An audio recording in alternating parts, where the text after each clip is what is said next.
Hey guys, welcome back. Thanks for joining me again today. I am not out on the road anymore. I am back in my garage, and me and the FJ made it back from our travels to 5 different states in one piece. It was a lot of fun being out on the road, and I got to meet some of you guys, and that was totally awesome. It was a great trip. Like I said, we covered 5 different states, covered 2 major events, Winter 4x4 Jamboree down in San Hollow, and then also I swung by King of the Hammers in Southern California.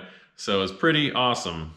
Today I'm going to be covering a topic that many of you have been dying for me to cover. And that is, how much does it cost to put an FJ Cruiser, or similar vehicle, on 42-inch tires and 1-ton axles? Well, I can tell you right now that it cost a lot. That's it. It cost a lot. So we'll see you next time, guys. Just kidding.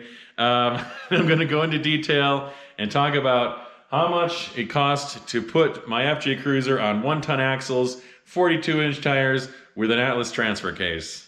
So I'm not exactly sure why everybody wants to know how much it costs. I'm sure some people are curious because they might want to do a build like this themselves, or at least they think they might want to do a build like this themselves. Or maybe they're just curious to see how much money went into this just because it's fun to know. I don't know. Anyways, the cost of doing a build like this can vary widely. It can cost a lot more, and it can certainly cost less. So on the less end of things, if you were just to put a front axle on an IFS vehicle, a smaller front axle with smaller tires, you would save thousands and thousands of dollars. You could go more expensive with bigger tires, with fancy custom axles from companies like Dynatrac or Diamond. You can certainly spend more money than I did. So what I spent, I think, is kind of a maybe upper middle of the road cost for one of these builds. But you can certainly do it for less, and you can definitely do it for a lot more. So for today's purposes, I'm going to be talking about the costs of the parts that I installed on the vehicle. I'm not going to get into labor because I did the work myself, and that's just time lost. Time is money, but I can't really quantify that for you. I can tell you that if you have this kind of build done for you by a shop, you're going to spend somewhere between $15,000 to $20,000 in labor. And again, depending on what you have done, it could be more or less, but right in that $15,000 to $20,000 ballpark. So I'm happy to be able to say that at least I saved that much money. So with that, let's get into the numbers. So when you think of doing a solid axle swap, you think of the cost of the axles. That's a good place to start. So I pulled my Dana 60 out of my local pick and pull, and it only cost $150. Sounds pretty cheap, right? Well, we're going to add a few things to that. First of all, I added chromoly axle shafts that ran $1,300. For the gears were $335. The overhaul kit was $160. The ball joint eliminators were $420. The rough stuff front differential cover was $155. And add to that the zip locker for $1,250. And also the axle seals and hubs and the brakes all came out to be about $1,200. Add to that some high steer arms for $150. So that cheap $150 axle out of the pick and pull became a $5,120 front axle. My rear Sterling 10.5 axle is also out of the local pick and pull, which I got for $150. To that, I added gears for $340, the overhaul kit for $210, a Yukon Grizzly locker for $1,066, axle seals and bearings for $170, and the rear differential cover for $170, totaling $2,106 for my rear axle, bringing the total cost of my 2 axles together to $7,226, which isn't bad considering some people spend more than that on just one of their axles. The next expensive item on the list is my 4-speed Atlas transfer case.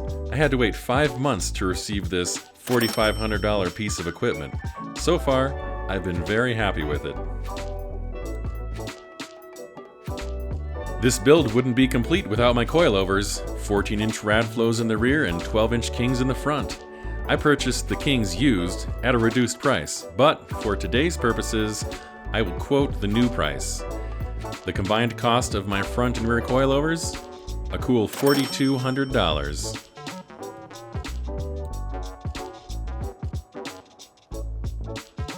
Next up, I wouldn't be going anywhere without wheels and tires. My wheels are 17-inch Spiderlock beadlocks. I bought 4 at $420 a piece. My tires are 42-inch Interco IROX. I bought 5 at a price of $500 each. The combined cost of my wheels and tires? $4,180.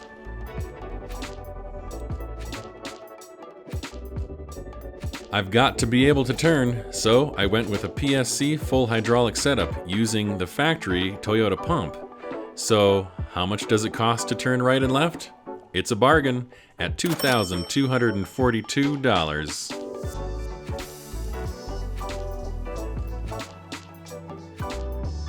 To get all those twisty torques out of the Atlas and down to the differentials, I had to buy some custom drive shafts. These are from South Bay Driveline and set me back $1,846. Okay guys, time for the lightning round. Bungs and joints, $1,600. Brackets and trusses, $1,400. Steel, plate and DOM tubing, $1,200. Anti-rock sway bar, $550. Limit straps and bump stops, $410. Brake lines, $250. Bolts and hardware, $200. TMR rear Atlas mount that I'm not using anymore, $175. Rear wheel spacers, $100. This and that and shop supplies, we'll say $1,000. I would say this is priceless, but as it turns out, it does have a price. Cha-ching! Alright guys, I hope you have found this to be very illuminating. If you were planning on doing a project like this, let me know in the comments if you're still planning on doing a project like this. And remember, if you don't do the work yourself, you're going to have to cough up another 15 to 20 grand to have someone else do it for you. Now, I know that there's going to be somebody in the comments that's going to say something like, oh, you should have started with a Jeep, or you should have just bought a Jeep. Well, not quite the case. This type of build on a Jeep is really common, putting the Super Duty axles and an Atlas under there. And as it turns out, all of those things cost the same amount of money if you put them under a Jeep. So I wouldn't really be any further ahead if I had done this to a Jeep. I may have saved a little bit of money, possibly on some of the links and things coming in a kit, maybe, but not much. Now, was it worth it?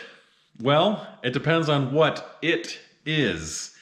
It turns out the FJ, if I had never touched it and left it totally stock, it might be worth about $30,000. Now I've put about $30,000 into the build, so I've got a $60,000 vehicle, or a vehicle in which I have $60,000. If I were to try to reproduce this by buying a new vehicle, you can easily spend $60,000 on a brand new Jeep Rubicon, and then have to spend another $30,000 to put 42s under it. So that would put you at about $90,000. So I've got what if I was buying a new vehicle would cost me $90,000 for only $60,000. So if you look at it like that, it was worth it. Now, if you don't agree with my logic, that's okay. I'm sticking with it. Thanks for coming along on this one, guys. I hope you enjoyed seeing how much this cost. Make sure you give me a like if you enjoyed this video, and subscribe if you haven't already, so you can join me every Monday and Thursday for new content. We'll see you next time, guys.